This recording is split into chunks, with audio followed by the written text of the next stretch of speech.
नमस्कार दोस्तों, कई तैयारी यूट्यूब चैनल पर आप सभी का स्वागत है। संपूर्ण हिंदी विषय की तैयारी को आगे बढ़ाते हुए अधिक से अधिक प्रश्नों का अभ्यास करते हुए आज की क्लास में हम करने वाले हैं हिंदी साहित्य से महत्वपूर्ण प्रश्न। हिंदी साहित्य के जितने भी हमारे पिछली परीक्षाओं में पूछे गए प्रश्न हैं PYQ, उन सभी प्रश्नों को हम मैराथन क्लास के माध्यम से धीरे धीरे करते हुए विद सॉल्यूशन के साथ आगे बढ़ रहे हैं। तो उन सभी विद्यार्थियों के लिए ये क्लास मददगार रहेगी जो इस भी परीक्षा में हिंदी साहित्य संबंधी प्रश्न पूछे जाते हैं। NTA NET की परीक्षा हो या किसी भी स्टेट के अंतर्गत होने वाली TGT BGT हिंदी संबंधी परीक्षा हो या कोई अन्य परीक्षा हो जिसमें भी साहित्य संबंधी प्रश्न पूछे जाते हैं, सभी के लिए ये क्लास काफ़ी हेल्पफुल रहेगी। तो जो बच्चा पहली बार चैनल पर हो तो चैनल को सब्सक्राइब कर लेना ताकि नोटिफिकेशन आपको समय पर मिलता रहे। हर रोज़ हिंदी विषय से संबंधित अधिक से अधिक प्रश्नों को हम लाने की कोशिश करते हैं ताकि परीक्षाओं में आप अच्छा स्कोर प्राप्त कर सको। तो ज़्यादा टाइम वेस्ट न करते हुए शुरुआत कर लेते हैं आज की क्लास की। देख लेते हैं प्रश्न नंबर 1, क्योंकि निरंतर अभ्यास ही सफलता का राज है। इसी उद्देश्य के साथ हर रोज़ हम धीरे धीरे आगे बढ़ते हैं। तो निम्नलिखित में से किस कहानी के लेखक प्रेमचंद नहीं है? आंसर आप लोगों के सामने है। इनमें 4 कहानियाँ दी गई है। तो होली का उपहार, बड़े घर की बेटी, मुक्ति मार्ग, इन तीनों कहानियों के रचनाकार मुंशी प्रेमचंद जी माने जाते हैं। मुंशी प्रेमचंद जी ने लगभग 300 कहानियों की रचना की है। कहानी सम्राट, उपन्यास सम्राट आदि नाम से भी जाने जाते हैं मुंशी प्रेमचंद जी। लेकिन देवदासी कहानी इनकी नहीं है। तो किस लेखक द्वारा रचित है? ये है जयशंकर प्रसाद जी की। होली का उपहार, मुक्ति मार्ग, बड़े घर की बेटी, ईदगाह, ठाकुर का कुआं, कफन आदि मुंशी प्रेमचंद जी की प्रसिद्ध कहानियाँ रही है। कफन इनकी अंतिम कहानी मानी जाती है। भाई बढ़ते हैं आगे और उसके बाद देख लेते हैं प्रश्न नंबर 2। सुमेलित कीजिए। हमें सुमेलित करना है। एक तरफ पुस्तक दी हुई है, दूसरी तरफ उनके लेखक दिए हुए हैं। किस पुस्तक के रचनाकार कौन रहे हैं? तो देख लेते हैं एक बार से हम इन पुस्तकों के रचनाकार को। साहित्य का दर्शन था। साहित्य का दर्शन ये नलिन विलोचन शर्मा जी की पुस्तक मानी जाती है। तो साहित्य का दर्शन साहित्य का इतिहास दर्शन, साहित्य का दर्शन नहीं, साहित्य का इतिहास दर्शन जो पुस्तक है ये नलिन विलोचन शर्मा जी की है। ये आपको ध्यान रखना है। ए का हो जाएगा D, यानी कि ए का हो जाएगा 4। तो ए का जहाँ पर भी हमें 4 ऑप्शन में देखने को मिल रहे हैं, जैसे कि इन 2 ऑप्शनों में हमें देखने को मिल रहे हैं। अगला देख लेते हैं पुस्तक का नाम। अगली पुस्तक है हमारी भाषा काव्य संग्रह।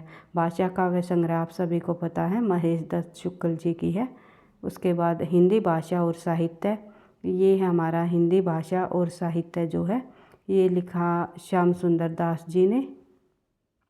उसके बाद हिंदी भाषा और साहित्य का विकास, ये लिखा गया किसके द्वारा? हरिऔध जी द्वारा। हिंदी भाषा का साहित्य और विकास हरिऔध जी की पुस्तक मानी जाती है। तो हमारा ए ऑप्शन कट जाएगा भाई, आंसर हो जाएगा हमारा C। तो C हमारा आंसर हो जाएगा। 4 का ए का मिलान हो जाएगा हमारा नंबर 4 से, यानी कि साहित्य का इतिहास दर्शन नलिन विलोचन शर्मा जी की पुस्तक है। भाषा काव्य संग्रह जो पुस्तक है वो है महेश दत्त शुक्ल जी की। उसके बाद हिंदी भाषा और साहित्य जो रचना है वो लिखा श्याम सुंदर दास जी द्वारा।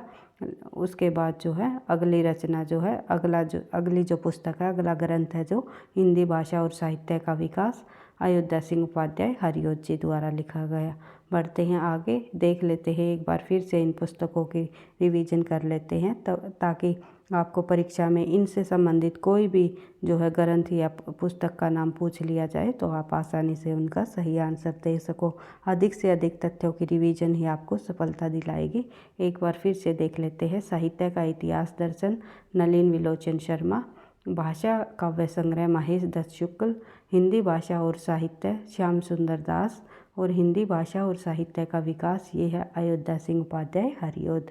बढ़ते हैं आगे, अगला प्रश्न देख लेते हैं। प्रश्न नंबर 3, उद्धृत काव्य पंक्तियों को उनके रचनाकार के साथ सुमेलित कीजिए। यानी कि जो यहाँ पर काव्य पंक्तियाँ दी गई है हमें उनके रचनाकारों के साथ सुमेलित करनी है कि कौन सी काव्य पंक्ति किस साहित्यकार द्वारा लिखी गई है। तो विपुल मणि रत्नों का छवि जाल पर विपुल मणि रत्नों का छवि जाल। तो ये जो पंक्ति है ये प्रसाद जी की नहीं है, लेकिन हमें इनमें से मिलान करनी है किस लेखक द्वारा लिखी गई है। तो ये पंक्ति है पंत जी की, सुमित्रानंदन पंत जी द्वारा लिखी गई विपुल मणि रत्नों का छवि जाल ये पंक्ति है। प्रकृति के चितेरे कहे जाते हैं, छायावाद युग के अंतर्गत आते हैं ये कवि पंत जी, आपको पता है। उसके बाद अगली पंक्ति है हमारी जीवन का लेकर नव विचार। ये पंक्ति जो है जयशंकर प्रसाद जी द्वारा लिखी गई, यानी कि जो ए है हमारा उसका हो जाएगा 3 नंबर 3 और बी का हो जाएगा हमारा 1। ए का 3 बी का 1, ये हमारा ए ऑप्शन में ही है। और अन्य जो पंक्तियों को जब हम देखें, सुमन हृदय में सेज बिछाते, तो ये पंक्तियाँ जो है महादेवी वर्मा जी द्वारा लिखी गई है। सुनीता वसंत में उपवन में कल कुंजित पीक, जो ये पंक्ति है ये निराला जी द्वारा लिखी गई है। तो एक बार इन पंक्तियों को फिर से रिवाइज कर लेते हैं ताकि इन पंक्तियों में से आपसे कोई भी प्रश्न अगर परीक्षा में पूछा जाए तो उनका सही आंसर दे सको। तो देख लेते हैं, विपुल मणि रत्नों का छवि जाल ये पंत जी द्वारा लिखी गई पंक्ति है। जीवन का लेकर नव विचार जयशंकर प्रसाद जी की पंक्ति है। सुमन हृदय में सेज बिछाते ये महादेवी वर्मा जी की पंक्ति है। सुनीता बसंत में उपवन में कल कुंजित पीक, जो ये पंक्ति है निराला जी की है। बढ़ते हैं आगे। ये जो हमारे चारों के चारों छायावाद के 4 स्तंभ माने जाने वाले कवि यहाँ पर दिए गए हैं। छायावाद की कवियों की पंक्तियाँ यहाँ पर दी गई है। तो छायावाद के ये हमारे 4 कवि है, ये कहीं ना कहीं पिछली परीक्षाओं में प्रश्न इनसे काफ़ी सारे पूछे जा चुके हैं और आगे भी पूछे जाने की संभावना है। इम्पोर्टेंट कवि है ये चारों के चारों छायावाद के। जो जयशंकर प्रसाद को जो है छायावाद का ब्रह्मा कहा जाता है, सुमित्रानंदन पंत को विष्णु कहा जाता है, तो निराला जी को महेश या रुद्र के नाम से जाना जाता है और महादेवी वर्मा को दुर्गा के नाम से जाना जाता है। इसलिए जितने भी हमारे छायावाद के ये 4 कवि हैं, इन सभी कवियों से संबंधित आप लोगों को सभी महत्वपूर्ण बिंदुओं को बार बार रिवाइज कर लेना है ताकि परीक्षा में इनसे प्रश्न तो अवश्य ही पूछे जाएंगे। परीक्षा में इनसे संबंधित प्रश्न हो तो आप उनका सही आंसर दे सको, कहीं पर भी जो है आपका प्रश्न गलत होने की गुंजाइश ना हो। तो देख लेते हैं प्रश्न नंबर 4, हिंदी भाषा का उद्गम और विकास के लेखक कौन है। तो हिंदी भाषा का उद्गम और विकास नामक जो ग्रंथ है, जो पुस्तक है, ये लिखी गई उदय नारायण तिवारी जी द्वारा। हिंदी भाषा का उद्गम और विकास उदय नारायण तिवारी जी की रचना है। बढ़ते हैं आगे, अगला प्रश्न देख लेते हैं। हिंदी भाषा का उद्गम और विकास डॉक्टर उदय नारायण तिवारी जी द्वारा लिखा गया। इससे संबंधित और अन्य बिंदु देख लेते हैं भाई।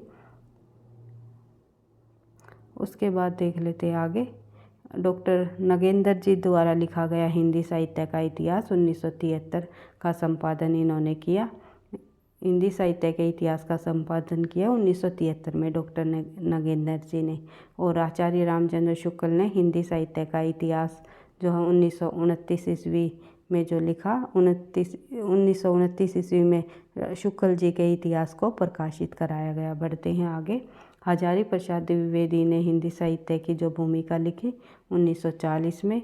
हिंदी साहित्य उद्भव और विकास, एक है हमारा हिंदी भाषा का उद्गम और विकास, और एक है हिंदी साहित्य का उद्भव और विकास। इन दोनों में आपको कंफ्यूज नहीं होना है। हिंदी भाषा शब्द आ जाए तो आपको ध्यान रखना है उदय नारायण तिवारी, और हिंदी साहित्य का उद्भव और विकास रचना पूछी जाए तो ये 1952 में लिखा गया ग्रंथ है, ये हजारी प्रसाद द्विवेदी जी का। इनमें आपको कंफ्यूज नहीं होना है, एक दूसरे से मिलती हुई जो रचनाएं हैं उनको ध्यान से समझते हुए करते हुए चलना है। हिंदी साहित्य का भाई आदिकाल, ये थोड़ा टाइपिंग मिस्टेक है तो ध्यान रखना है। हिंदी साहित्य का आदिकाल भी 1952 की रचना है हजारी प्रसाद द्विवेदी जी की। उसके बाद आगे बढ़ते हैं प्रश्न नंबर 5, हजारी प्रसाद द्विवेदी जी के ये 3 ग्रंथ काफ़ी प्रसिद्ध हुए भाई, ये काफ़ी इम्पोर्टेंट रहे हैं। कहीं ना कहीं इन्हीं ग्रंथों में से परीक्षा में प्रश्न पूछा जाता है तो ध्यान रखना है। इनका प्रकाशन वर्ष भी ध्यान रखना है। हजारी प्रसाद द्विवेदी ने हिंदी साहित्य की भूमिका लिखी 1940 में, हिंदी साहित्य उद्भव और विकास लिखा 1952 में, और हिंदी साहित्य का आदिकाल भी उन्होंने 1952 की इनकी रचना है। तो इन तीनों का ग्रंथ आपको ध्यान रखना है। इनके अलावा कबीर भी नाम से भी इन्होंने एक पुस्तक लिखी है, एक ग्रंथ लिखा है, और अन्य रचनाएं भी लिखी है हजारी प्रसाद द्विवेदी जी ने। उनको भी आपको ध्यान रखना है और उनको भी हम जो है प्रश्न उत्तरों के माध्यम से करने की कोशिश करेंगे। तो देख लेते हैं प्रश्न नंबर 5।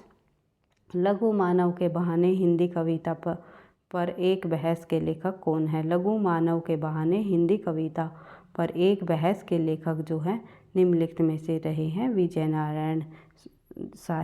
विजय देवनारायण शाही जी द्वारा लिखी गई लघु मानव के बहाने हिंदी कविता पर एक बहस। उसके बाद बात करें आगे, लघु मानव के बहाने हिंदी कविता पर एक बहस के लेखक विजय देवनारायण शाही जी माने जाते हैं।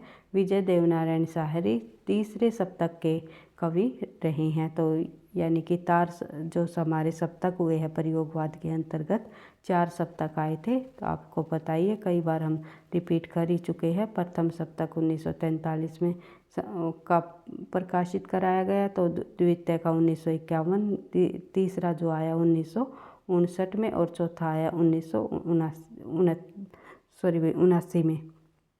तो इन सप्तकों का प्रकाशन वर्ष जो है कब ये संपादित किए गए, तो इनका ध्यान रखना है।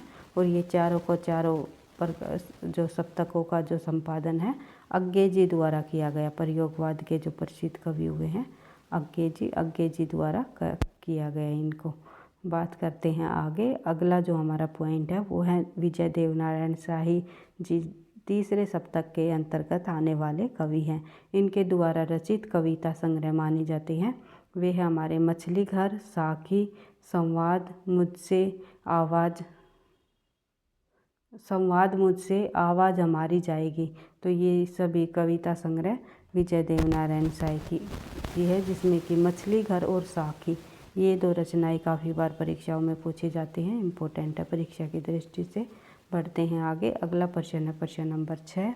काव्य हेतु संबंधी पुस्तक पंक्तियों के रचयिता कौन है? तो इन काव्य हेतु संबंधी जो ये पंक्तियाँ यहाँ पर दी गई है, शक्ति, निपुणता, लोकशास्त्र, काव्यावेशनात् काव्य शिक्षणाया अभ्यास इति हेतुस्तु भवते। तो ये जो पंक्ति यहाँ पर दी गई है जो संस्कृत में भाषा में लिखी हुई है, तो इन पंक्तियों के रचनाकार हमारे रहे हैं कौन? आनंदवर्धन जी। एक सेकेंड भाई, मम्मट जी रहेंगे, सॉरी माफ़ी चाहूँगी। तो मम्मट जी द्वारा लिखी गई ये पंक्तियाँ भाई, ये आपको ध्यान रखना है। उसके बाद आगे बढ़ते हैं। मम्मट जी का जो जन्म है कश्मीर में हुआ तथा इनके पिता का नाम केयट था, और इनका जो समय है 11वीं शताब्दी का उत्तरार्ध स्वीकार किया जाता है। मम्मट ने काव्य प्रकाश नामक ध्वनि विरोधी ग्रंथ की रचना भी की है। इसमें कुल 10 उल्लास अर्थात अध्याय है। अध्यायों को ही यहाँ पर उल्लास कहा गया है, तो ध्यान रखना है। बढ़ते हैं आगे। अगला प्रश्न है प्रश्न नंबर 7। निम्नलिखित सुमेलित कीजिए। एक तरफ भाषा दी हुई है, दूसरी तरफ उस भाषा के अन्य नाम दिए गए हैं। तो किस भाषा का कौन सा दूसरा नाम है? तो ये देख लेते हैं एक बार हम। ब्रज भाषा जो है, किस ब्रज भाषा का अन्य क्या नाम है? क्या और कहा जाता है ब्रज भाषा को? किस नाम से और जाना जाता है? यानी कि अंतर्वेदी। तो ब्रज भाषा को जाना जाता है अंतर्वेदी नाम से। तो ए का हो जाएगा हमारा 3, तो ए का 3 हमारा एक ही ऑप्शन में है। आंसर हो जाएगा हमारा सी। और अन्य भाषा व उनके जो है अन्य नाम को भी देख लेते हैं। अवधी को कहा जाता है बेसवाड़ी, हरियाणवी को कहा जाता है बांगरू, और छत्तीसगढ़ी को कहा जाता है खलटाही जो है छत्तीसगढ़ी को कहा जाता है। बढ़ते हैं आगे। एक बार इनको फिर से आप रिवाइज कर सकते हो कि ब्रज भाषा का अन्य नाम अंतर्वेशी है, अवधी का अन्य नाम जो है बेसवाड़ी, हरियाणवी का बंगारू के नाम से भी जाना जाता है, और छत्तीसगढ़ी खलटाही नाम से जानी जाती है। बढ़ते हैं आगे। प्रश्न नंबर 8। चंद्रकांता उपन्यास के संबंध में असत्य कथन को चिन्हित कीजिए। चंद्रकांता जो कि देवकीनंदन खत्री जी द्वारा लिखा गया उपन्यास है, उसके संबंध में यह यहाँ पर 4 बिंदु दिए गए हैं। तो इन बिंदुओं को हमें देखना है कौन सा इनके संबंध में लिखी गई जो असत्य कथन है। तो यह परीक्षा गुरु के बाद की कीर्ति है। ये कथन बिल्कुल सही है, क्योंकि 1882 ईस्वी में परीक्षा गुरु आया था और 1888 ईस्वी में चंद्रकांता लिखा गया। तो ये आपको ध्यान रखना है। तो ये परीक्षा गुरु जो कि लाला श्रीनिवास दास जी द्वारा लिखा गया हिंदी का प्रथम मौलिक उपन्यास, जो कि आचार्य रामचंद्र शुक्ल जी ने भी माना है। तो ये जो है चंद्रकांता इसके बाद लिखा जाने वाली रचना है। उसके बाद इसमें असाधारण कल्पना शक्ति निहित है, बिल्कुल सही कहा गया है। इसमें जो है असाधारण यानी कि देवकीनंदन खत्री जो कवि रहे हैं, वे एक प्रकार से तिलिस्मी और अय्यारी संबंधी रचनाएं वे लिखते थे। वहाँ पर जो है उसमें यथार्थता का तो कोई नाम ही नहीं होता था रचना में।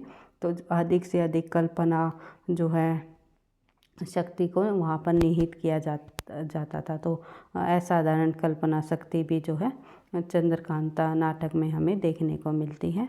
बढ़ते हैं आगे। उसके बाद जो है इसका प्रकाशन 1894 ईस्वी में हुआ। अभी मैंने बताया 1894 में नहीं, बल्कि 1888 ईस्वी में हुआ। आंसर हो जाएगा हमारा सी। ये कथन हमारा इस चंद्रकांता से संबंधित असत्य है। तो उसके बाद इस उपन्यास में रहस्य को सुरक्षित रखने वाला कथा संगठन विद्वान है। ये भी बिल्कुल सही है। उसके बाद आगे बढ़ते हैं।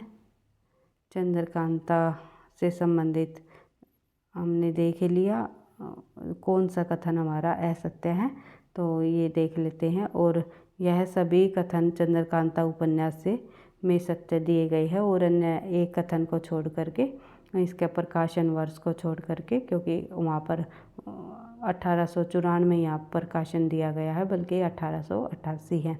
उसके बाद और अन्य जो इनकी रचनाएं हैं देवकीनंदन खत्री जी की, जो कि परीक्षाओं में पूछी जाती हैं, चंद्रकांता, संतति, उसके बाद नरेंद्र मोहनी, वीरेंद्र वीर, कुसुम कुमारी, गुप्त गोदना, ये सभी रचनाएं जो है देवकीनंदन खत्री जी की है। बढ़ते हैं आगे। अगला प्रश्न है प्रश्न नंबर 9।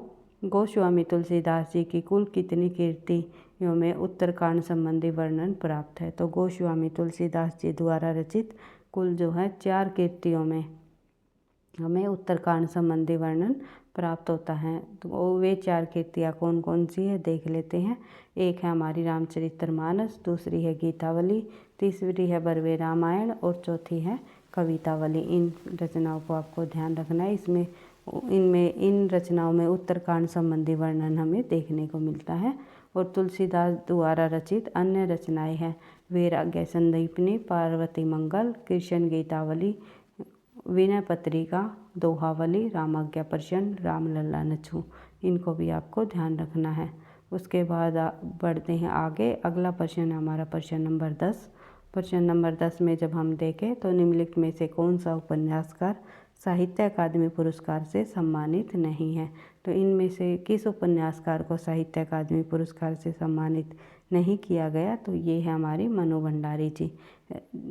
जैनेन्द्र कुमार, भगवती चरण वर्मा और अमृतलाल नागर, इन तीनों उपन्यासकारों को साहित्य अकादमी पुरस्कार से सम्मानित किया जा चुका है, बल्कि मनु भंडारी जी को जो है व्यास सम्मान प्राप्त हुआ है 2008 में। साहित्य अकादमी पुरस्कार से सम्मानित नहीं किया। जैनेन्द्र कुमार को 1966 ईस्वी में मुक्तिबोध रचना पर जो है इनको साहित्य अकादमी पुरस्कार से सम्मानित किया जा चुका है।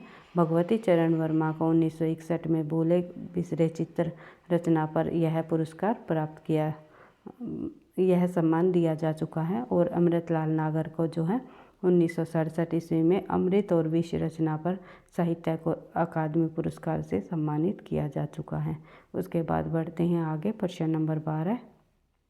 खूंटियों पर टंगे लोग किसकी रचना है? खूंटियों पर टंगे लोग नामक जो रचना है वो है हमारी सर्वेश्वर दयाल सक्सेना जी की। सर्वेश्वर दयाल सक्सेना की अन्य और काव्य कीर्तियाँ देख लेते हैं और कौन कौन सी रचनाएं हैं जो कि परीक्षा की दृष्टि से इम्पोर्टेंट है। सबसे पहले तीसरे सप्तक के ये कवि रहे हैं सर्वेश्वर दयाल सक्सेना जी, ये भी आपको ध्यान रखना है। और अक्के जी द्वारा संपादित 1959 में जो तीसरा सप्तक आया था। काठ की हांडियाँ इनके द्वारा लिखी प्रसिद्ध रचना है 1959 में। बांस का पुल 1963, एक सूनी नाव 1966, गर्म हवाएं 1966, कुआनो नदी 1973, जंगल का दर्द 1976, खूंटियों पर टंगे लोग इनकी 1982 की रचना है।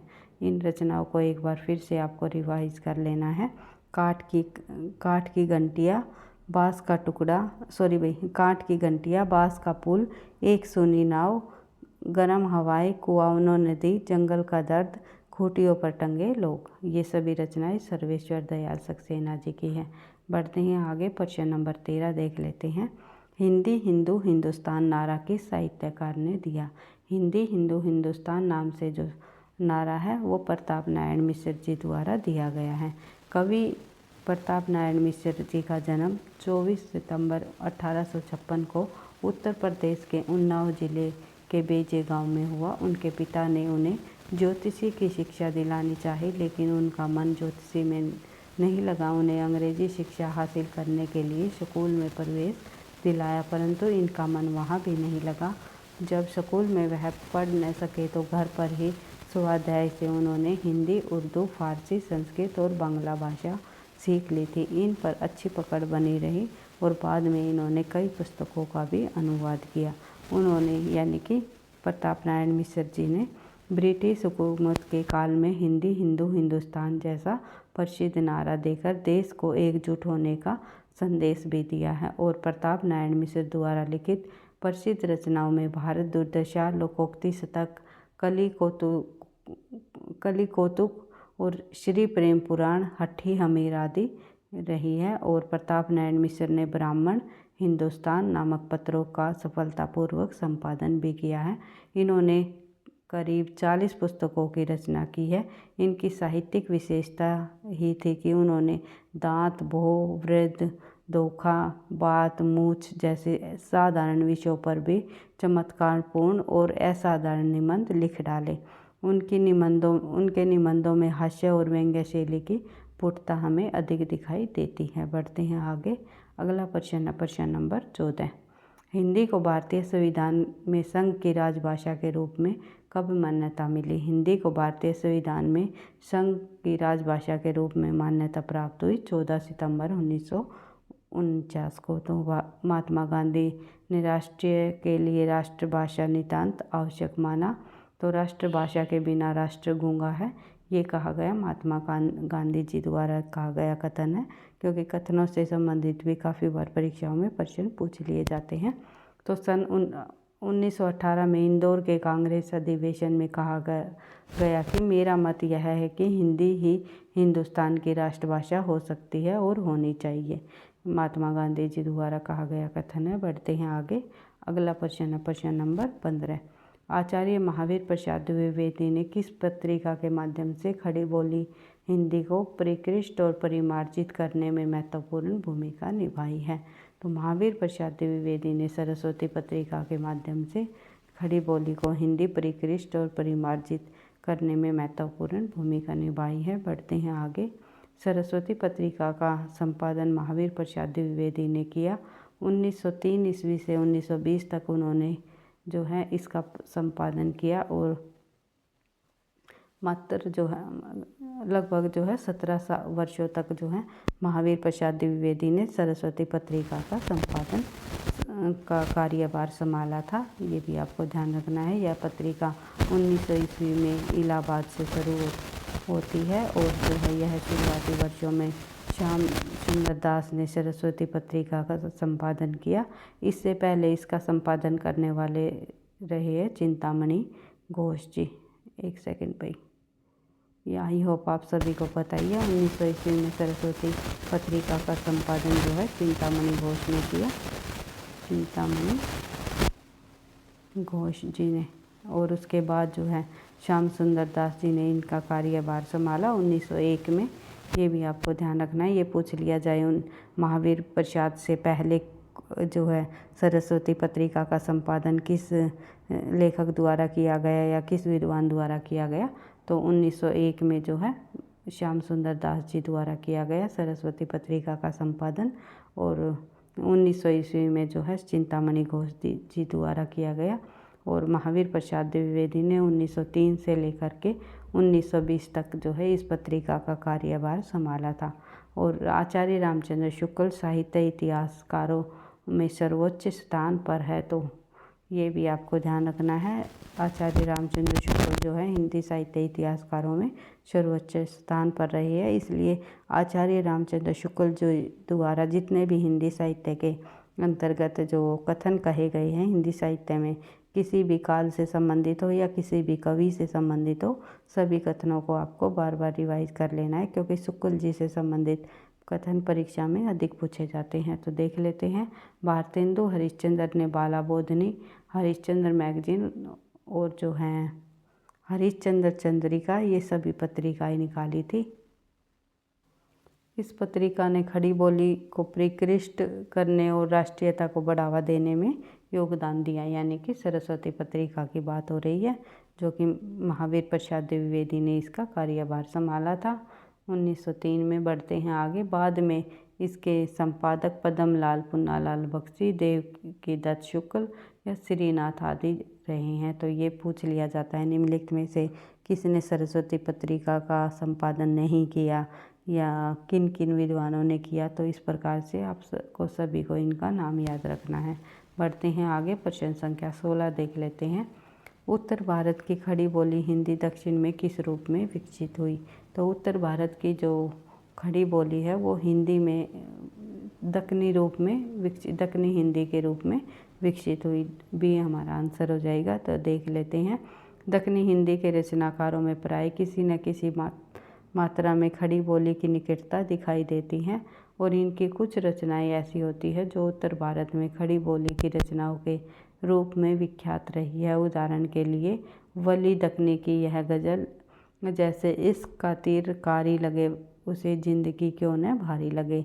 वली को कहे तू अगर एक वचन रकीबों के दिल में कटारी लगे। तो इस प्रकार से आप लोगों को दक्कनी हिंदी की ये पंक्तियाँ देखने को मिली रही होगी यहाँ पर। उसके बाद देख लेते हैं आगे। अगला जो हमारा पॉइंट है वो है 18वीं शताब्दी के पूर्वार्ध तक खड़ी बोली पर आधारित साहित्यिक भाषाएं हिंदी या हिंदवी जो की संज्ञा प्राप्त हुई थी। उसके बाद देख लेते हैं आगे।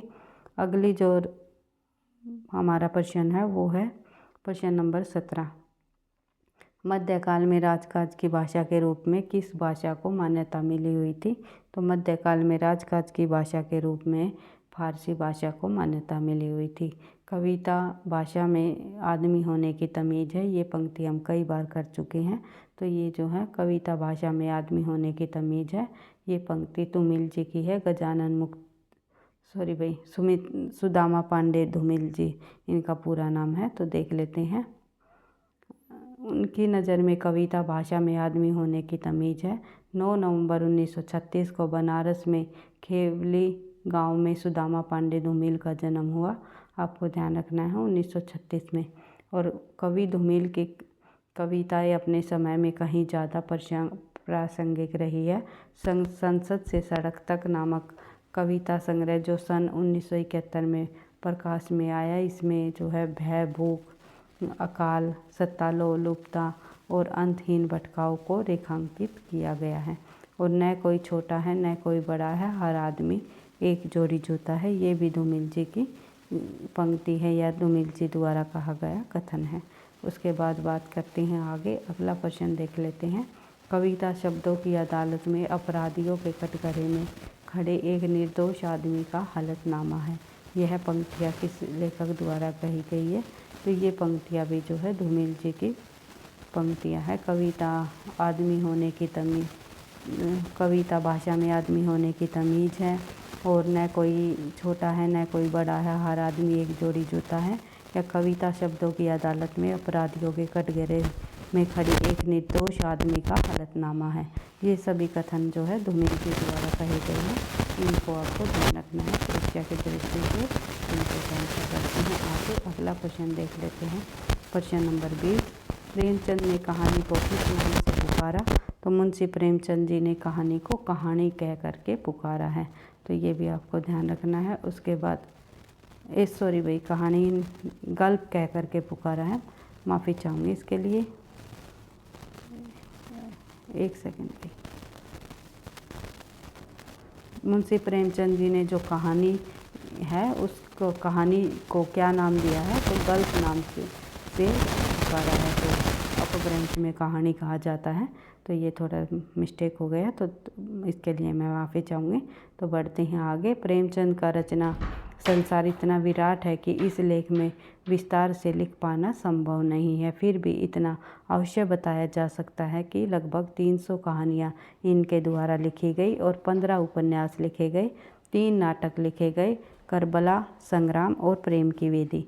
इन तीनों नाटकों का भी नाम आपको ध्यान रखना है और सभी उपन्यासों को भी आपको ध्यान रखना है, उनके प्रकाशन वर्ष को ध्यान रखना है, कौन सा उपन्यास किस उर्दू नाम से जो है इन्होंने प्रकाशित कराया, तो ये भी आपको ध्यान रखना है।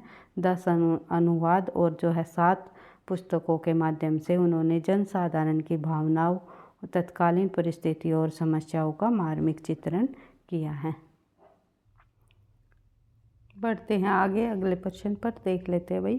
प्रश्न नंबर 21, नीलम देश की राजकन्या के रचनाकार कौन है? तो नीलम देश की राजकन्या जो रचना है, इनके रचनाकार रही है जैनेन्द्र जी। जैनेन्द्र जी की प्रसिद्ध कहानी संग्रह है ये नीलम देश की राजकन्या। देख लेते हैं इनके और अन्य प्रमुख कहानी संग्रह देख लेते हैं जैनेन्द्र जी के। सुनीता और परख सुनीता त्यागपत्र इनके उपन्यास है, जो कि बार बार परीक्षाओं में पूछे जाते हैं। परख सुनीता और त्यागपत्र, ये इनके प्रसिद्ध उपन्यास है जैनेन्द्र जी के, जो कि परीक्षाओं में बार बार रिपीट होते हैं, तो आपको ध्यान रखना है। और इनके कहानी संग्रह को भी हम देख लेते हैं, जैसे कि फांसी। फांसी इनका 1929 ईस्वी में लिखा गई कहानी संग्रह है। वातायन 1930, नीलम देश की राजकन्या 1933, दो चिड़िया 1935 आदि इनके कहानी संग्रह है। उसके बाद देख लेते हैं आगे, अगला प्रश्न हमारा प्रश्न नंबर 22, प्लेग की चुड़ैल कहानी के लेखक कौन है? प्लेग की चुड़ैल नामक कहानी जो है लाला भगवान दीन जी द्वारा लिखी गई प्रसिद्ध कहानी है इनकी। तो देख लेते हैं और अन्य महत्वपूर्ण बिंदु लाला भगवान दीन से संबंधित। तो लाला भगवान दास जो है 1869 ईस्वी में इनका जन्म हुआ और 1958 में इनकी मृत्यु हो गई। उसके बाद देख लेते हैं भारत के प्रमुख शिक्षा शास्त्री, स्वतंत्रता संग्राम सेनानी, दार्शनिक, थियोसॉफी एवं कई संस्थाओं के संस्थापक ये रहे हैं। सन 1955 ईस्वी में इन्होंने भारत रत्न की सर्वोच्च उपाधि भी विभूषित किया गया, यानी कि प्रदान की गई। भारत रत्न संबंधी सर्वोच्च उपाधि इन्हें प्रदान की गई 1955 में। उसके बाद भगवान दास जी की प्रमुख रचनाएं हैं, वे है प्लेग की चुड़ैल कहानी है इनकी, उर्दू बेगम भी इनकी प्रसिद्ध कहानी है। बढ़ते हैं आगे, अगला प्रश्न है प्रश्न नंबर 23, बुद्धगुप्त व चंपा किस कहानी के पात्र है? तो ये पात्रों से संबंधित भी परीक्षाओं में प्रश्न पूछे जाते हैं। तो ये दो पात्र है, बुद्धगुप्त और चंपा, दोनों के दोनों जो है पुरुष आकाशद्वीप रचना से संबंधित पात्र है। तो देख लेते हैं जयशंकर प्रसाद जी द्वारा आकाशद्वीप कहानी के पात्र है बुद्धगुप्त और चंपा। उनकी ये कहानी है, ये स्वच्छंदवादी दृष्टि की अभिव्यक्ति देती है हमें, और यह नायिका प्रधान प्रेम कहानी मानी जाती है। इस कहानी की जो नायिका है वो चंपा है, और यह जयशंकर प्रसाद का तीसरा कहानी संग्रह है। आकाशद्वीप जो है जयशंकर प्रसाद का जो है कौन से नंबर का कहानी संग्रह है? छाया, प्रतिध्वनि, आकाशद्वीप, ये इनके सभी कहानी संग्रह है। तो तीसरे नंबर का कहानी संग्रह है जयशंकर प्रसाद जी का। इसका जो प्रकाशन वर्ष है 1929 ईस्वी है। इसमें संकलित कहानियों की कुल संख्या जो है 19 है। ये भी आपको ध्यान रखना है कि आकाशद्वीप का कहानी संग्रह में कुल कितनी कहानियों का संग्रह किया गया है जयशंकर प्रसाद जी की। तो ये आपको ध्यान रखना है, 19 कहानी इसमें संकलित है। बढ़ते हैं आगे, अगला प्रश्न देख लेते हैं प्रश्न नंबर 24, अब्राहम कहानी के लेखक कौन है? अब्राहम जो कहानी है ये लिखी है भीष्म साहनी जी द्वारा। भीष्म साहनी को हिंदी साहित्य के प्रेमचंद की परंपरा का अग्रणी लेखक माना जाता है, यानी कि मुंशी प्रेमचंद जी की परंपरा का लेखक माना जाता है भीष्म साहनी जी को। 1975 में तमस के लिए साहित्य अकादमी पुरस्कार से सम्मानित किया जा चुका है भीष्म साहनी जी को। उपन्यास है इनके झरोखे, तमस, बसंती, मायादास की माड़ी, कुंती, नीलो नीलिमा, नीलोफर इनकी जो है, और अन्य इनके उपन्यास है। और कहानी संग्रह है इनकी मेरी प्रिय कहानियाँ, भाग्य रेखा, वांगचू और निशाचर। नाटक में शामिल है इनके हानुश 1977, माधवी 1984। उसके बाद कबीरा, खड़ा बाजार में एक ये नाटक है भाई इनका। ये थोड़ा टाइपिंग मिस्टेक के साथ जो है यहाँ पर इकट्ठा नहीं हो पा रहा, तो यही पूरा नाटक का नाम है इनका कबीरा खड़ा बाजार में 1985। मुआवजे भी इम्पोर्टेंट है 1993। इनकी आत्मकथा है भीष्म साहनी जी की बलराज माय ब्रदर्स, और बाल कथा है गुलेल का खेल। इन रचनाओं को भी आपको ध्यान रखना है। भीष्म साहनी जी की रचनाएं परीक्षा में पूछी जाती है। आज का हमारा अंतिम प्रश्न है प्रश्न नंबर 25। 25 प्रश्नों को हम बाई सॉल्यूशन के साथ करते हुए चल रही है, करने की कोशिश करते हैं। नेक्स्ट कुछ दिनों बाद जो है हम अधिक प्रश्नों की संख्या को जो और बढ़ाने की कोशिश करेंगे, प्रश्नों की संख्या को अधिक करने की कोशिश करेंगे, क्योंकि अभी थोड़ा सा त्योहारों का समय है। आप लोगों को पता ही है दिवाली आने वाली है, साफ़ सफाई का भी एक जो है हमारा एक्स्ट्रा काम निकल कर आता है घरों में, तो इसलिए हर एक चीज़ों का बैलेंस बनाते हुए हर रोज़ हिंदी विषय से संबंधित प्रश्नों का अभ्यास करते हुए हमें चलना है, ताकि जो इतने भी हम प्रश्नों को पहले पढ़ चुके हैं उनको आप बोल ना पाओ। तो जितने भी हमारे महत्वपूर्ण बिंदु है तथ्य है, परीक्षा तक वे बार बार रिवाइज होते रहे। तो इन सभी को ध्यान में रखते हुए अपने जो घरेलू कार्यों को भी करते हुए साथ साथ करते हुए चलना है। अपनी पढ़ाई को अभी बिल्कुल स्टॉप नहीं करना है। किसी भी चाहे त्यौहार हो या कहीं शादी वगैरह में आपको जाना पड़े तो थोड़ा थोड़ा आपको रिवाइज करते हुए रहना है, क्योंकि निरंतर अभ्यास से ही आपको सफलता मिलेगी। एक बात और कहना चाहूँगी भाई, अगर वीडियो आपको पसंद आती है, लगता है आपकी परीक्षाओं के लिए हेल्पफुल है, तो वीडियो को आप प्लीज़ लाइक और कमेंट अवश्य किया करो, क्योंकि आपके लाइक और कमेंट से मुझे नेक्स्ट क्लास बनाने का मोटिवेशन भी मिलता है।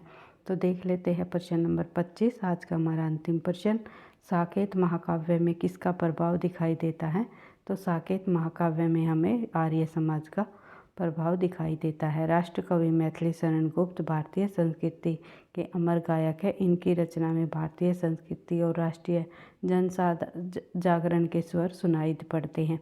मैथिली शरण गुप्त की अन्य रचनाएं हैं हेमंत, साकेत, रंग में भंग, झनकार, भारत भारती, द्वापर, जयदत्त वध, पंचवटी, तीर्थ गथा और कुणाल गीत।